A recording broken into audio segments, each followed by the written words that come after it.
than the athlete. And we're always cautious not to confuse him with just some ordinary athlete. We're not talking about some regular athlete or even some familiar athlete. What we're talking about is the athlete, ladies and gentlemen, former All-Pro Houston Rocket and two-time World Championship contender, the great Bobby Joe Reed, ladies and gentlemen. All right. Let's give it up. I'm honored, honored to be a guest host again with Jamel, and we got a great show we're giving to put on today. Absolutely. We're live on Facebook Live today, which is globally in reach, obviously, but locally we can be found on 1540 AM Houston and 101.7 FM. Lately I was reading about a circumstance that, LeBron James has crafted some kind of partnership where he has at least $100 million worth of backing to help black creators, black content makers. My God, that's a lot of cheese to be earmarked for. Dare we even dream a possibility? Well, it was proposed several years back when the $1 million contract started coming up. You had Magic, you had Mark McGuire, you had Isaiah Thomas, you had all the different guys that want to say, look, if we put our money together, look what we could do. But here's what happened.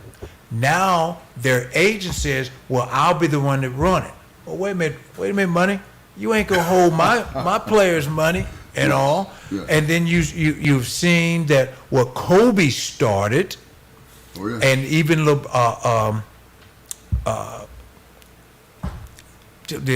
ball player here with the Rockets, the Beard, he was investing with them to things going on. And now you see what LeBron is trying to start.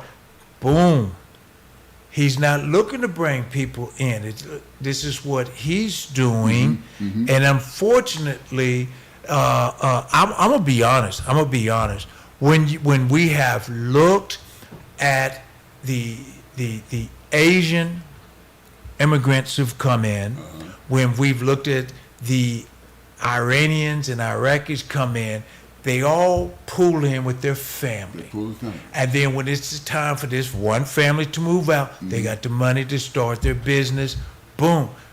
Restaurant, gas station, or whatnot. But there is just something, and I know our guest is going to be expound on it, there's something about us.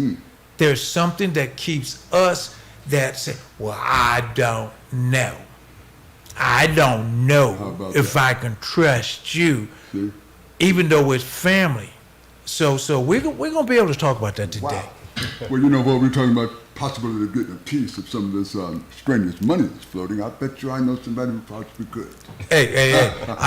You thinking about it? I'm thinking about it. Keep thinking. All right. Because as they say, that dog ain't going to hunt here in Houston. Well, the person who I think could get a piece is none other than our current guest today. Yes. I met this young man many years ago as he finished a fine playing career at San Jacinto Junior College playing basketball, and he was headed off to the Rockies someplace, Rocky Mountains in Colorado, to complete his basketball career. He's majored in various forms of TV and public communications, and over the years, he's occupied various broadcast and production positions with firms such as CBS, Fox NFL, NBA Entertainment. Hello. And he's pioneered some interesting organizations that protected the rights of fellow broadcasters. Yes. Worked for the Rockets and Astro Productions for years. I saw a recent picture of him sitting behind a control board. And I actually, do you work for NASA or somebody? You control some lunar modules from all these various buttons and switches. And he's worked as a freelance TV director as well. And it's hard to imagine what he hasn't done in that multimedia arena. And we feel quite privileged to have him here today as our guest. Thank you. So, ladies and gentlemen, help us welcome to the Athletes United platform today, Mr. Damon McGavick. Hello. What's the rap on it?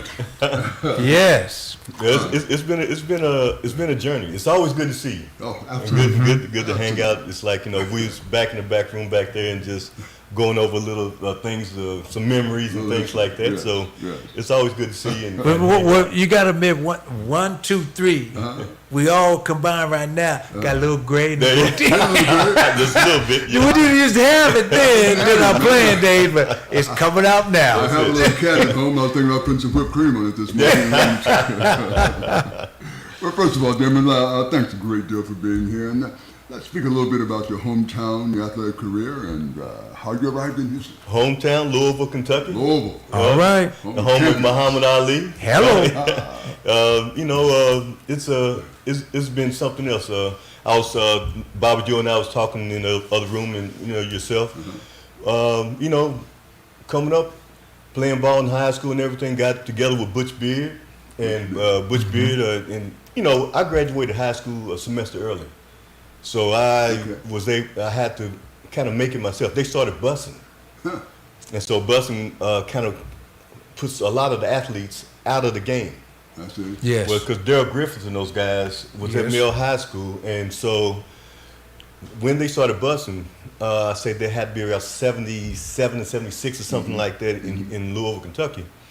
A lot of guys didn't play, and some of those coaches didn't accept the way they played. Yes. So I was caught up in some of that, and Were you at Eastern High or?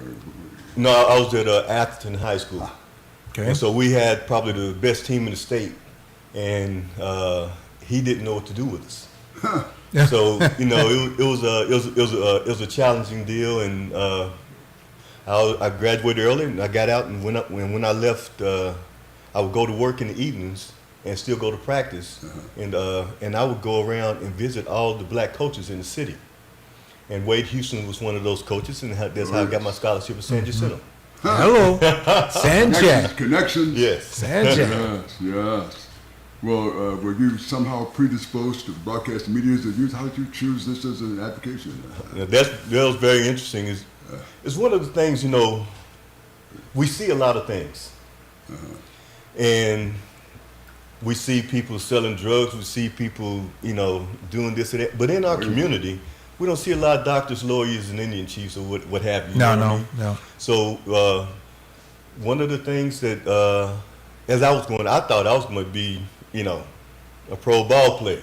And there's no other You should vision in sight. Yes. So I knew I had to choose a major in college.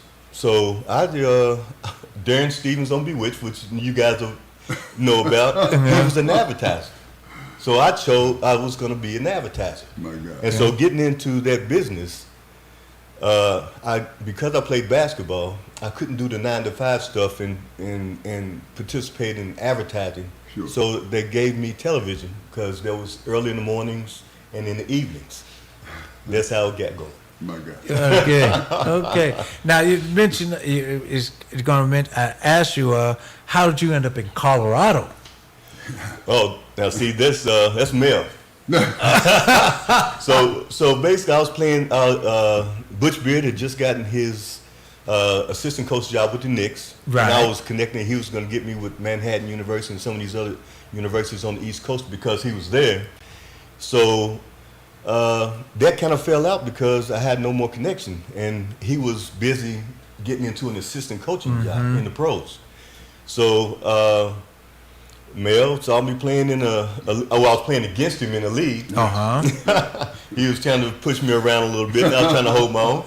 And he, after the game, we finished playing. He asked me, well, why aren't you somewhere playing ball? No, he asked me how old I was. And why aren't you somewhere playing ball? How old were you at the time? Had to be 20 years old. About that. Okay. Yeah. And Mel gave me a phone number to a coach that no longer existed in Colorado. I called the number, and I asked to speak to the coach there, and he said, this is the coach of, I think it's McIntosh or something like that. And I gave him my spiel. I'm from Louisville, Kentucky, played at San Jack. I started at San Jack. And every year I played ball, I started, and was either number 2 or number 3 scorer. So he flew me down, checked it out. It was somewhere around in October or so. He said he gave me a full ride scholarship, told me when I'm ready to start. I told him start me in December, even though I had the red shirt that year, because I wanted to get my books. Right. You only got 4 years to get those books out, so I wanted to get it. I wanted to get that done, and I wanted to get that degree. So that's how I wound up in Colorado. Well, one thing that I like to mention to our listeners and viewers, you keep mentioning Butch Beard. I know for a fact back in the 70s and into the 80s, you had a Butch Beard. You had a Dave Beam, Lenny Wilkins, Calvin Murphy. You had Walt Frazier. I'm from San Antonio. George Gervin. They would pull your coattails. Hey, young fella, have a seat. Let's talk about. So right now we really don't have that so much. But back in the day, these players who have been there, they saw. Cause come on, my first contract was $30,000, and I had to make the team. It wasn't guaranteed. But they pulled your coattail on how to carry yourself, how to walk into an office, how to address the owner and the general manager of the team. And it's just a little bit different now because now we got 18, 19-year-olds who said, well, I ain't going to college. I mean, I'm going up because I'm going to be a millionaire. Multi-millionaire. And it's a big difference They of want being to settled. skip, Yes. 1, 2, and 3 to get to 5. To get to 5, Those steps that are necessary. Those steps that are definitely necessary because you jump to 5 and next thing you know, you sliding down to 4 and it's like, where did he come from? Yeah, I know the young men are talented, but you know what? To really dilute the league a bit, listen, some of the stats are, I think, hyperinflated. If you're a veteran ball player in the league right now, 28, 29, you got that fine blend of youth and experience. You've been a starter for this many years, so you're very adept at your spot. On any given night, you may be staring at a 19-year-old. Yes. That's who you're competing against. And you drop 45 on him, whereas on somebody of your peership, you probably do good, get 20 against. But you're still competing, and I don't know. Bob Joe probably expound on this, but when I used to play against Bob Joe and those guys in the outside leagues at Mary Bates and things like that, Calvin Garrett and those guys, Fondy and things like that. When you step out on the court, we're competing. He's not going to ease up on me, and I'm definitely not going to ease up on him. You know what I mean? You're competing. And so in those days, I came up playing, I was the point guard coming out of high school playing for Butch Beard. Wesley Cox was on my team, Henry Bacon, Louis Dampier was on my team. I was the starting point guard with those guys. And I was in awe being around them, but they, just like you said, they take you by the coattail, and if you're going to be on the court, you have to own your position. Oh, yes. You have to own your right to be there, Yep. and that carries on into society. Well, when I got here in '77, and then the next summer, you found out summer games in Fondy. Here we are playing against the young man from Rice, HBU, U of H, and this is before the Phi Slammer. And then you had the street legends. Yes. Okay? Let me tell you something. Those street legends and those young men did not back down. They brought it, and when we got to camp, we were in shape because they didn't back down from us, and we always thanked them. That was the most important part about that. But Colorado, let me take when we got to Colorado and we had a game that night, you were good. You could run. But if you got to Colorado that Monday and then don't play the Tuesday, come Tuesday night, your lungs are gone. The altitude is You can't. That altitude is kicking you. And then just like, you want to foul everybody, stop the clock. It's hard because when you have a certain way of playing. Yes. And when I went out there to try out, I'm up there playing, and I'm doing my thing, And next thing you know, you don't have any air, So and you go to try to get that air. And the funny thing about it was, when I left there and came back here, Then the air was so thick, I had to make that adjustment. Yes. The air was so thick. Now Think about it. it's hard to breathe again. Whoa. When we got Akeem in 1985, coming, when we went up to Colorado, Denver, first 4 minutes, he raised his hand to Bill Fitch. He grabbed that oxygen mask. I said, man, you all right, bro? You know, hey, because if you fall, I ain't giving no CPR here now. That's an experience for you. Is it not? 15 minutes after the hour, approximately 13 and a half minutes past the hour, we're talking with Damon McGavock here, a highly disposed young man, and of course, always Bobby Joe Reed, and we're going to take a short break, and we'll be right back. All right. Edge Radio Network, where we have conscious conversation. Edge is about love, relationships, and healing. Edge Radio is for everyone and about everyone. Edge is about working together. Edge Radio is about recreating a beautiful body. Edge is about community, synergy, and empowerment. Edge is about being kind, compassionate, and loving to all. And Edge Radio is about beauty and fashion. 各位观众 ，Edge Radio 是大家最好听的一个电台，不要忘记听哦。Yeah, I love Edge Radio. You can hear all about the topic and join us soon. Edge is about being on the edge and not jumping. Yes. When people stop talking to each other, society is on the edge. Let's bring them back. Edge Radio, because truth still matters. Been feeling a little edgy lately? Listen to Edge Radio. That'll push you over the top. 1540 AM and 101.7 FM. Culture, philosophy, worldview, just the trivial topics. Every Thursday morning from 10 to 11 a.m., the gloves come off and we get into the nitty-gritty. Want to suggest a topic? Hit us up on our Facebook page, YouTube channel, and Instagram, and let us know what gets your blood pumping. Tune in to Edge Radio, where truth still matters.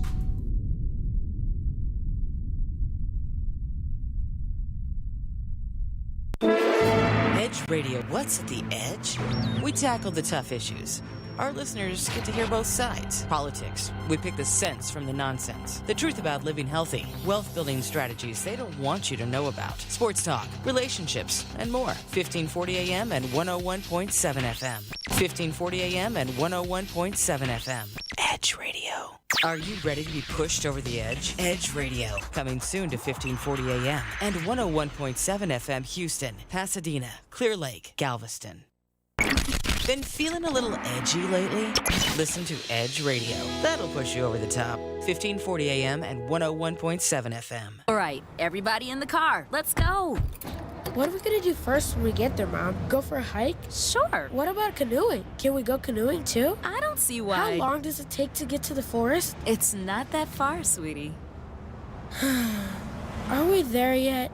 Yep, we're here. Already? It's a short drive from your neighborhood to your naturehood. Visit discovertheforest.org to find a neighborhood park or green space near you. Brought to you by the Ad Council and the U.S. Forest Service.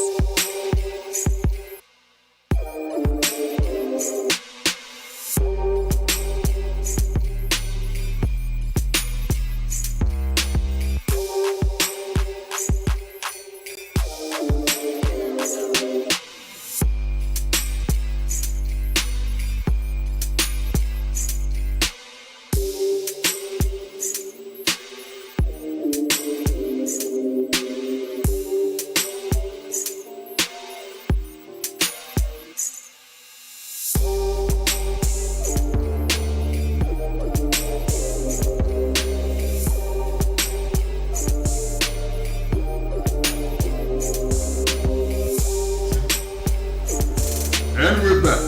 Again, we're at 1540 AM and 101.7 FM. On Edge Radio, where truth still matters. Hello. As we broke, we were speaking with Damon about some of his ventures in broadcasting, and Damon, if you would, just give us a window into your industry somehow. How receptive would you say it is to young black professionals now trying to break into that business? It's one of those things where it's the same as, we were talking about people, when you see things and things like that. But if you can look and find what you want, there's every opportunity now. I talked to a young man the other day. He was out of the military and he studied broadcasting. And I did an interview with, we have some television production guys that have been doing interviews and things like that. And I've been in business and I've helped a lot of people along, so he wanted to interview me. And so some of my buddies, they never knew what I did, so he told his nephew, give me a call, and I talked to him. And basically, they have everything at their fingertips. They don't have to find their way into a studio to learn. They can learn almost everything they need on the internet. I had to be able to get into a TV station. I had to be able to find my way. Then I had to, that was hard enough as a black man. Can you imagine that? I mean, when I came out, I had 2 years experience running camera and doing master control in Colorado. I came in with excellent credentials, and it took me, my first 3 interviews here in Houston, I had the job on the phone because my last name's McGavick, and I had a pretty good intellect. Yes. So I had the job. I walk up to these production companies, and it's like, we have. So but the good thing was they would give me about 5 other places to go. Okay. They had that much heart. The way I wound up at the TV station was there was a production company in the TV station. They did the same thing. He sent me down the hall to engineering, and that's how I got my start. So it was hard for me to get in the door just to be able to do it. And a lot of the guys that I worked with in the business never went to college. Their fathers and uncles and friends got them in and things like that. But now it's a lot different. These young guys, to answer your question, I think it's very easy for them to get in. All they have to do is look and have a vision. Well, the other thing is this. Let's go back.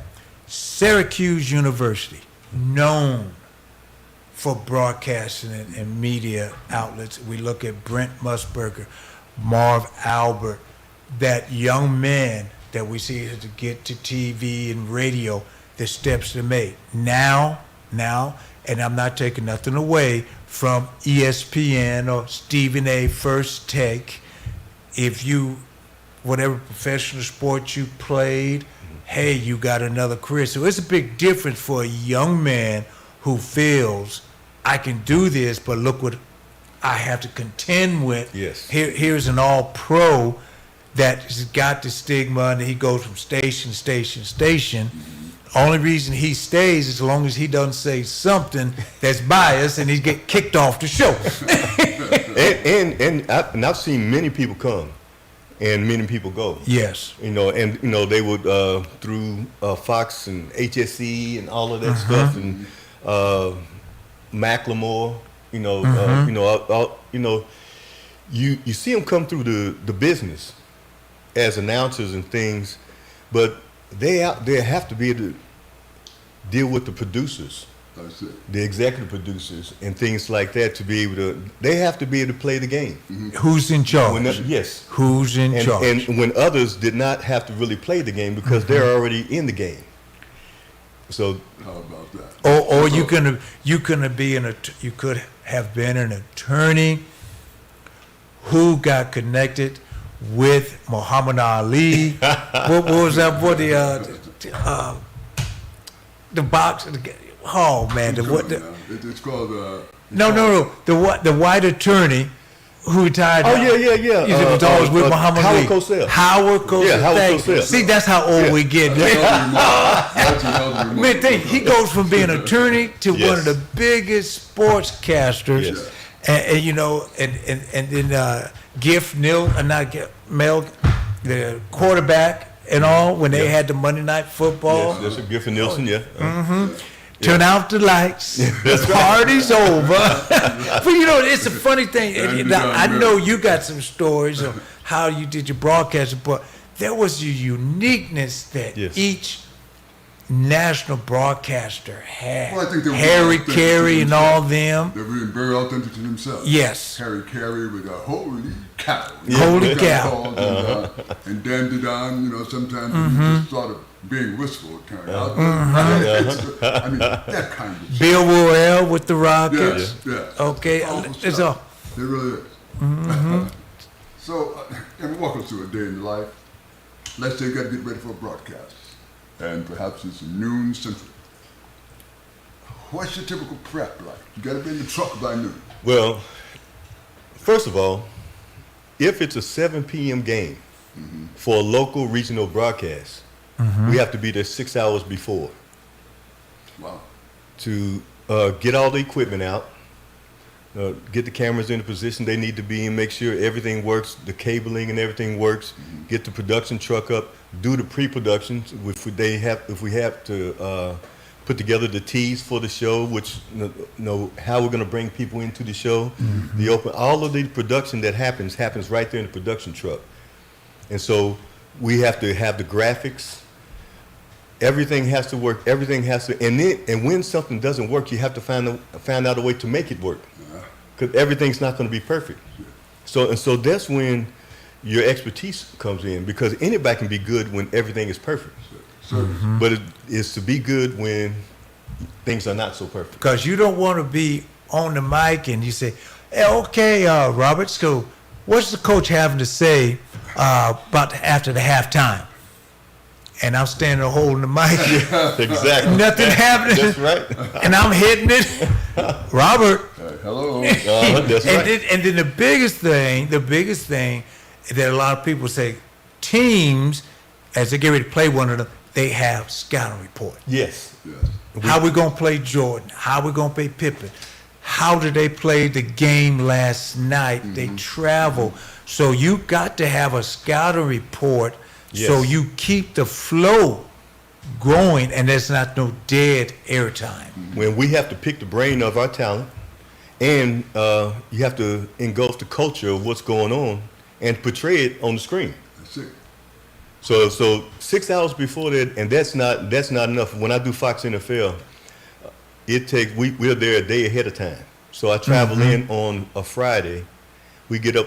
We have to be at work at 8 p.m. We work about 8 p.m. to 6 p.m. on Saturday. And it's a whole day of getting set up and getting everything out and set up. Wow. And then Saturday, we get there 6 hours beforehand, if there's anything else to do, and to make sure everything works. And then we get on the air, and then you're going through it. To me, it's a blessing, because me playing sports, you go into a game, you're on a rush for what, 2.5 hours? Yes. We're in a rush. We're riding this adrenaline for 2.5, 3 hours, depending on the game, and if not more, because before that, and you're just there's no spare time.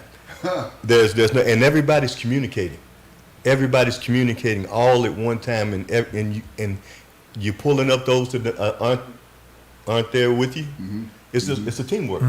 If somebody's having a bad day, you still have to put out the same product. Sure. If somebody stumbles and falls, you got to pick them up. Okay, well, let me answer. We've been talking about studio now.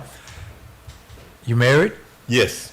Kids? Yes. How did you, as you were kids growing up, how were you able to put business, father, and daddy together? Because I'll never forget how many Christmases I missed because we had to leave that early morning. How did you do it? Well, for me, it was early stages in college. My daughter was born my junior year of college. Okay.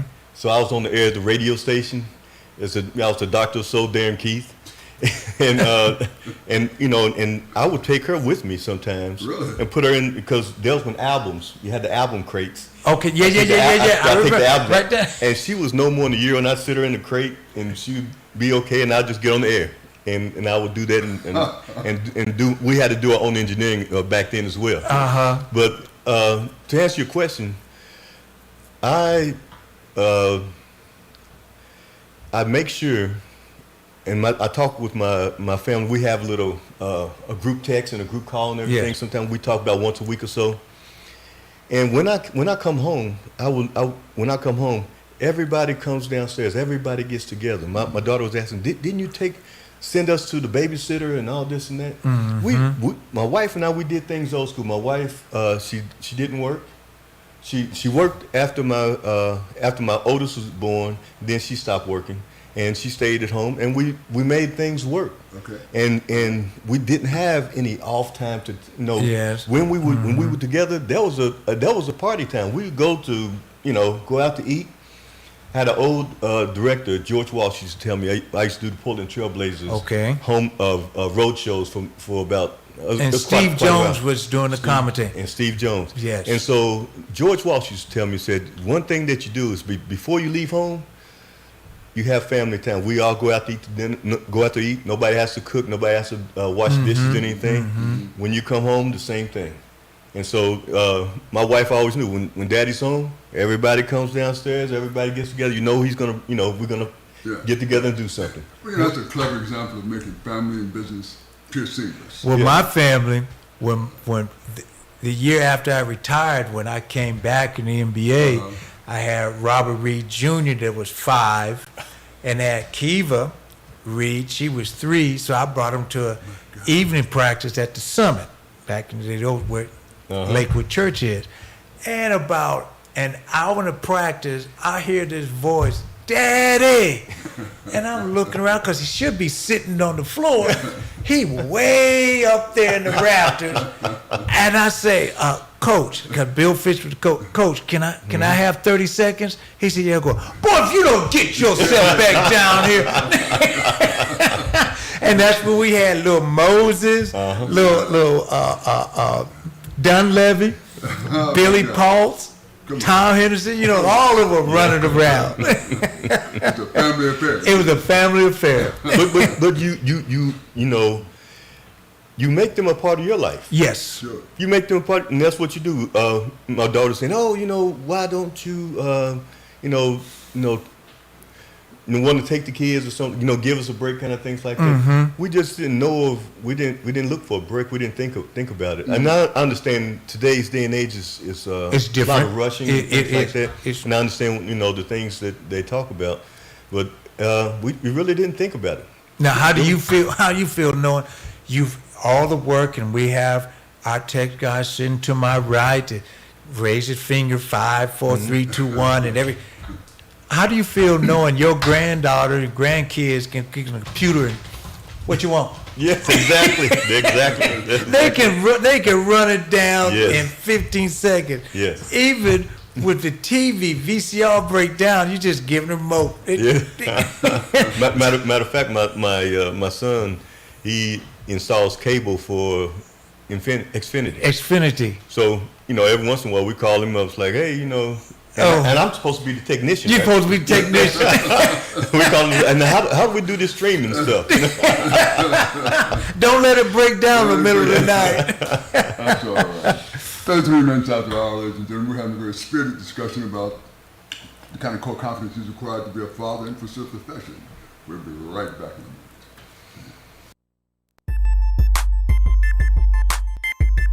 This is former Rocket Robert Reed. This is Mel Jewell of Athletes United. And we want to talk to you about our new program and podcast. We're talking about former athletes who are doing a lot of things in the community. Various athletes in various sports. Swimming, track, soccer, football, baseball, you name it. Former and current athletes here in the greater Houston area. All promoting wellness, health. All promoting that which makes us all better. Of Edge Radio, truth still matters.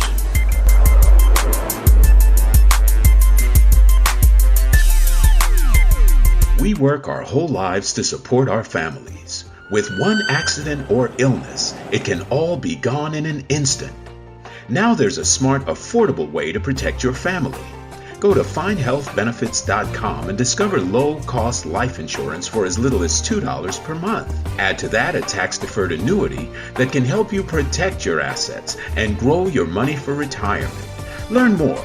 Go to findhealthbenefits.com or call 877-235-6094. A critical illness can strike without warning and wipe out your life savings. In fact, it's the #1 reason for bankruptcy. Find Health Benefits offers an affordable solution. Get up to $50,000 if you get cancer, stroke, or a heart attack, giving you the peace of mind to focus on getting better while the plan helps you to pay your bills and medical expenses. Learn more. Go to findhealthbenefits.com or call 877-235-6094. 66% of seniors spend more time shopping for cable TV than Medicare plans. Most say because it's just too confusing. Laws change every year. The wrong plan could cost you thousands and prevent you from seeing the doctors you want. Introducing FindHealthBenefits.com. Save time, save money, see specialists without referrals. Go to FindHealthBenefits.com or call 877-235-6094 for this informative brochure. Society is on the edge. Let's bring them back. Edge Radio. Because truth still matters. We work our whole lives to support our families. With one accent. 1540 AM and K269GS, Pasadena, 101.7 FM. 1540 AM and 101.7 FM Houston, Pasadena, Clear Lake, 1540 AM and 101.7 FM. 145 over 92. 180 over 111. I had a heart attack and a cardiac arrest and then a stroke. Your blood pressure numbers could change your life. Lowering your high blood pressure could save you from a heart attack or stroke. If you've stopped your treatment plan, restart it or talk to your doctor about creating one that works better for you. Start taking the right steps at manageyourbp.org. Now I'm, trying to get better, stronger than ever. Brought to you by the American Heart Association, American Medical Association, and the Ad Council. At Arango Chiropractic Clinic, you discover the true wellness lifestyle. We will show you the natural way to better health. We are convinced that after one visit to our office, you will see why chiropractic is the safe and effective alternative to most back surgeries. We provide a whole host of solutions to help you get over your current condition. Chiropractic care covers a wide range of issues, including neck pain, back pain, numbness, sciatica, and much more. Dr. Arango has helped thousands of people experience natural healing without surgery or drugs. If you are looking for a skilled chiropractic doctor, call 713-868-6166. Come and see why Arango Chiropractic Clinic is different from other healthcare providers in Houston. We are interested in your long-term health and wellness, not just a quick fix to mask back pain or neck pain. For the health of it, please call 713-868-6166. Contact us at 713-868-6166 or for more information, visit our website at HoustonChiroClinic.com. 713-868-6166. Are you ready to be pushed over the edge? Edge Radio, coming soon to 1540 AM and 101.7 FM Houston, Pasadena, Clear Lake, Galveston.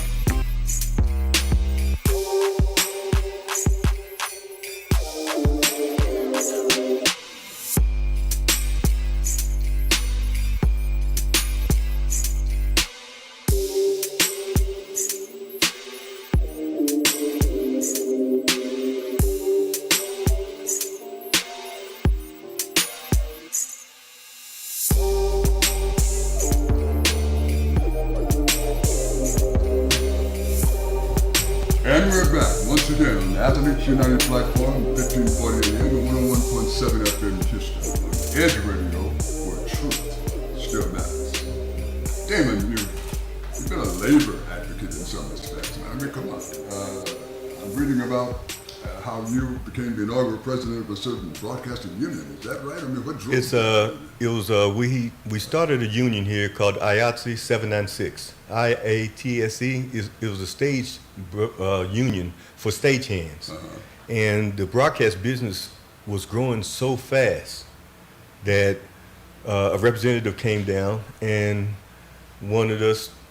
They pitched the thought of us having a union. Now, what we get through this union are benefits, 401k pension, and the fair labor for what we do, and we get overtime that we didn't get before, and to be able to see what's happening around the nation, to compare your craft and to get fair wages.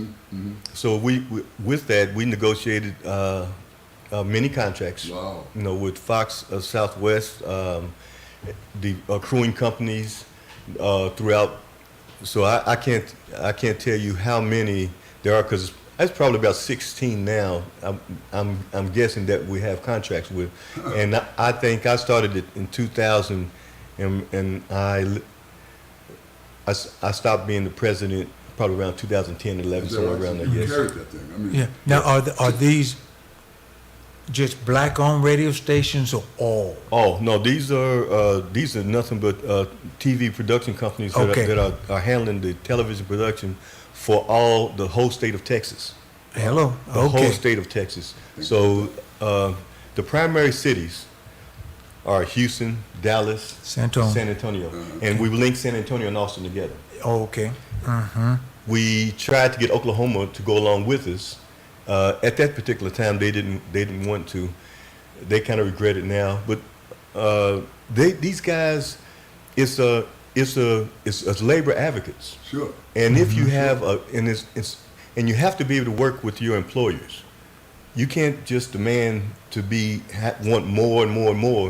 And now it costs so much to bring a broadcast to the city of Houston or to the state of Texas that we might as well go somewhere else. Becomes cost inhibited after a That's while. right. Right. So we're doing for the Rocket games and the Astros games and soccer, anything, high school, college, U of H, all those things.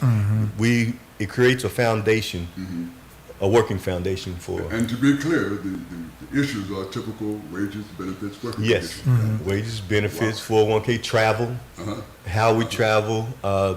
We now have, ways of dealing with if we're working in another jurisdiction, how that goes, because now IATSE is no longer just in state of Texas, but it's in different cities as well. So we go there and so we negotiate all of those things, and we have labor management meetings if something happens between contracts, because usually the contracts last around 4 years or so. Yeah. But I would say this, it helped me out, because you say state of Texas, okay, this is Texas. You got to go to Dallas when you got everything started. You know how Dallas is. J.R. Ewing, here we are. Hey, this is it. We oil people. Now you go to San Antonio. Olale Homes.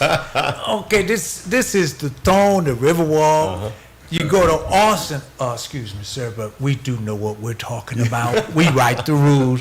Then you got Houston, that you just deal the cards because you don't know what you're going to get. How many stores you got on that? Well, let me tell you this. For 11 years, I did Spurs home games, all the Spurs home games. When I worked for John Crow Productions, which was a production company that was predominant more Red in the McCombs. Southwest region and things like that, I did all of the Rangers home games. Okay. The Texas Rangers baseball home games. So I was moving around quite a bit, and when they chose me to become the president, they elected me. She basically gave us a spiel on this whole deal about the labor union and things like that. And we're sitting in a room, and I went to this hotel just to protect the interests or to understand what's going on around me. And if you don't get involved, you can only blame yourself, because sometimes a small voice can mean something. And I learned a lot about organization and teamwork and being able to listen. Because you have to be able to listen to and kind of get the pulse of the state. What's going on, how they're feeling. Yes. That had to be pretty unique in your industry at the time, and you probably placed yourself at some risk, They maybe put me at some risk of getting some director's jobs, because the director job was with the company itself. So for me to be a director and a labor president probably didn't work very well.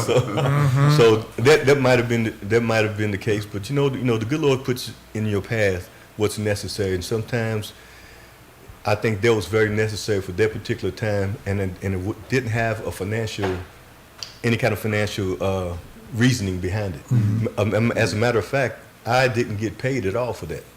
So this was selfless on your part. This was work that I did on the group of us did on our own, and we had our own meetings and things like that. Later, we would get a very small stipend for what we did, just to do all of this work and get criticized for it. As well, because if I do something that is in favor of you, it may not be in favor of him. Yeah. You know, it's like, why does he get to park in this spot and I can't? You know, so. But listen to what you're saying. You literally have to go and just sit and don't say nothing first. Just listen to what they are saying. Then now you can respond, because when I would go out and do speaking engagements, I knew what I wanted to say, but I had to find out what the folks wanted to hear me say. So you would get there early, meet and greet, and just listen to their conversation. Get the pulse of what's going on. There you go. And so I can understand when you say, we're not going to come in waving the flag and all. And what's so curious here is that you're assuming some risk and still getting criticized internally sometimes. Yes. So another case of no good deed goes unpunished. Yes. Yes. Well, listen, let's circle back to your being a parent. You're a father of sons. Or a son.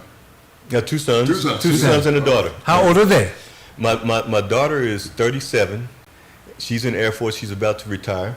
Wow. She Air has Force. Master Sergeant Ralph Reed. Over here. Yeah, and so she's about to retire. Has a master's degree. And she's doing well. She lives in El Paso right now. She just came. She came back from Germany right before the pandemic hit. A week before.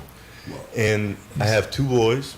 Both of them were really good basketball players, but they didn't have my size. They're about 5'11". Oh. Or so, you know. I mean, one of them, he jumps out of the gym, he can dunk backwards in every other way, and the other one, he's just as strong as an ox, and he's a shooter. But were you forceful about participating in sports? Or they did everything. My wife had them do. They just had to stay busy. My youngest son played the trumpet. And he played the trumpet in the church. We go to a small Baptist church, Mount Ayres Missionary Baptist Church in 5th Ward. And my oldest son, he played the sax. And they only had like the drums, the organ. You didn't have very many people. It's not a mega church. Yes. And they played music in church. And they played sports, whatever sports there was. They played football, basketball, baseball. Well, women's sports were so in vogue as well that you tried to force your daughter to participate in sports. They all. Let me tell you something. One of my biggest things that I've been able to do, I'm ambidextrous, and I will play ball, and guys were like, "No, what hand are you?" Kind of thing.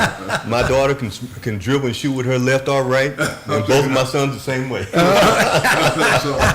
But I didn't influence them to play basketball, even though the Nerf basketball hoop was there. But my sophomore and junior year in high school, Samuel Clemens, right outside Church, Texas, near Randolph Air Force Base, I was first chair, first seat clarinet. I could hear a song on the radio and play it, and recitals and everything. But then when I went out for drum major, the band director gave it to his son. I said, well, forget that, I'll go play basketball. and the interesting thing about that is there's a difference between being able to play by ear and reading music. Yes. My youngest son could do both. My older son was just a freak of nature. He could play the tuba, sax, and the trombone. And they were different lip apertures. Yes. And he could play. You could just put it in his hand. He could play it. He played by ear. And my youngest son, he could play by ear, and he could play by reading. That's peculiar talent. Yes. And then with your daughter, she's the oldest? Yes. Okay, so with the younger brothers, how many times you hear this? You know Daddy liked me better than you. Well, she knows she's Daddy's little girl. She knows Daddy's little girl. That's right. She was the first one. They always pull out that card. Yeah, there you go. They all know who the marching orders is. There you go, telling a lie again. So speaking about being the father of sons, black sons in this intemperate climate, at what point, how old were they when you began sort of parsing reality to them and telling the story? I wanted them. I came up in the west end of Louisville, which is all black, pretty much. Yes. We didn't in those days in the 60s and 70s. You didn't see any white people let alone Hispanic or any other race. The whites went to their schools, blacks went to their schools. In the Southwest where they were brought up, it's a multicultural. Sure. So one of the biggest things I wanted, I would hear a lot of my fellow co-workers and guys that are my age and things were sending their kids to private schools and all these other things. I wanted them to go to a public school to experience somebody trying to bully, trying to do this or trying to do it, to be able to rise above what they're seeing and to look for something else. To know they got to work for it. Yes. See what's out there. And to be able to experience it, because if they were gonna have problems with drugs or heartbreak or whatever it may be, or getting bullied, I wanted it to happen before they became 18 and had to get out into the world, because I think that is the scariest thing for a kid to graduate and then all of a sudden he have this world in front of me. What do I do now? Yeah, you can put me in college and I'm in a structure, but I'm what do I do now with my life? Yeah. Where do I go? How do I handle it? Even if I get a degree and I get a job, how do I pick a mate? How do I do these things? How do I deal with somebody trying to pull the wool over my eyes and taking me for everything I have? Yes. Just hearing what you said, and Mel, what, and then what I'm going to say, we didn't have everything that these young adults have now. We didn't have a TV in our room. Okay, we didn't have a car. There was no two-door garage. No. Daddy had the car. If we had to go somewhere, we got on a bike, we sat on the friends' handlebars, or we ran to the park. That's right. And now that we have gone through our trials, we want to give the best to our sons and daughters, but we still got to keep them grounded down. They just don't think.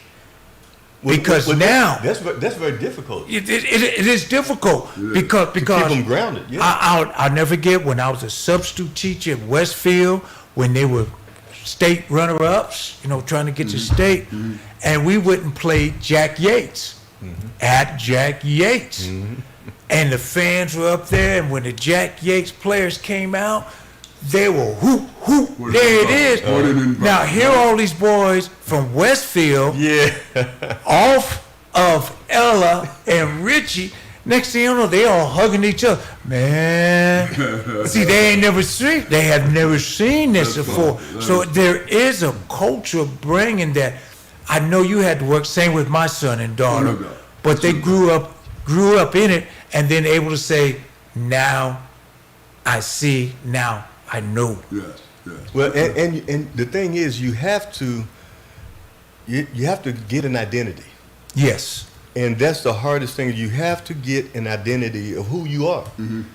Because it's one thing that I had to understand. It's like, I just don't have the personality, or it's not in me to be a drug dealer or gambler. You wouldn't be good at that. I'm not good at it. You're not a street hustler. Yeah, I'm not now. I have friends of mine that are, and they've worked themselves out of it or whatever maybe, but they were able to. I was fortunate. I think we are all put here to have a destiny. Sure. And to be able to find their destiny is a difficult thing. So I wanted my kids to be able to experience everything that they could experience before they turned 18. When my daughter went off to the service, she left at 18. She's a beautiful, well put together and everything. I mean, just a pretty girl. And she's talking about going to Air Force. Like, I didn't really think she was going to do it. And she told me that her junior year of high school. And thinking of basic training. Yeah, exactly. Push-ups. All of those things. And so when she went, I always taught all of them money. I taught them how to balance a checkbook, how to handle things about credit and all these other things. And so and they all knew how to be a black person in this climate. Yes. My daughter, I read her books when she was little about famous black women, the pilots and the Harriet Tubman, of course. Yes. I had a book that I bought from a bookstore, and every night I would read her a story of a famous black woman. And Speaking of fame, Daniel, we've come to that part of the program. Well, we have a closing trivia question for you. Okay. And it's absolutely imperative that you get this right. Oh boy. Hello. Oh boy. Who, in your estimate, out of all the athletes you've been exposed to, out of all the athletes you've ever known, who, by your standard, is the athlete? Now, we're not talking about a regular athlete. We're not talking about a run-of-the-mill athlete. We're not even talking about some garden variety athlete. Who, by that standard, is the athlete? That you've seen and say, there you go. Oh. You talking about Robert Reed? Bobby! Okay, thank you very much. We can go home now. That's a wrap for us today. Join Big Mel and Bobby Joe every week for another experience of Athletes United on Edge Radio, where truth still matters. And have a safe 4th. Good night, all.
Business owners, thought leaders, when you're ready to connect with new customers, your radio station has the edge you need to succeed.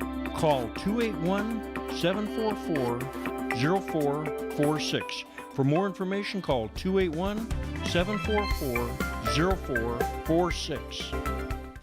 Your greatest wealth is health. This health capsule is brought to you by Arango Chiropractic Clinic. The nervous system controls the function of every cell in our body, and as such, it controls every aspect